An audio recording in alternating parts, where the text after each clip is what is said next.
Hoy, Ronnie! Ano bang kailangan mo? Hoy, tapang ang kapal-kapal ng mukha mo. Paano mo sabi mukha mo? Ako nipis yan? Akala ko ba ako lang? Akala ko ba ako lang yung mahal mo? Akala mo lang yun. Pinuntahan lang kita sa kondo kasi gusto ko ng closure. Sana all. Pwede na! Gagang sabi nila, sawadi ka, sawa na siya. Gunggong! Barinig kita sa mukha eh! Hello everyone! So for today's video, pupunta tayo ng Thailand! And ngayon guys, actually, may nag-invite lang sa akin na pupunta ako ng Thailand. Basta kasama kita. Huwag mong subukan. Masisira ang buhay mo. Para humaba ang buhay ko ha! Okay, what's up mga kabanat? So, eto na tayo ngayon.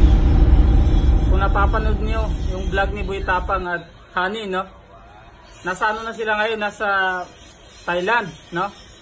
Eh, base sa aking mga impormasyon mga kabanat, pinadugtong-dugtong ko lang yung kanilang mga ginagawa, no? Mukhang nagkakamabutihan na itong dalawa, mga kabanat.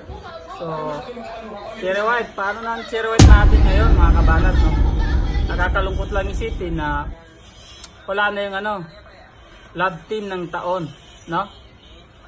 So, mga kabanat, para sa inyo, ano bang comment niyo dito sa hiwalay na to, no? Ito naman kasi kinalabog na naman nila yung Pilipinas, no? So, mga kabanat, panurin natin yung video ni Honey at Boy Tapang, no? Ano bang kailangan mo? Hoy, tapang ang kapal-kapal ng mukha mo. Paano mo sabi mukha mo? Ako nipis yan? Akala ko ba ako lang? Akala ko ba ako lang yung mahal mo? Akala mo lang yun.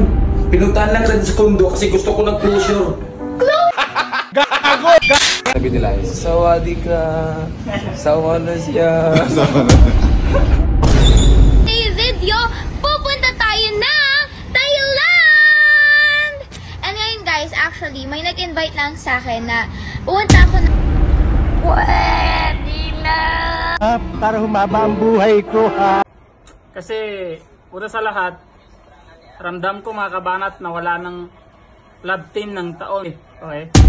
So, mukhang nagkakamabutihan na rin sila Boy Tapang at Honey, mga kabanat. Diba? So, hanggang dito lang mga kabanat.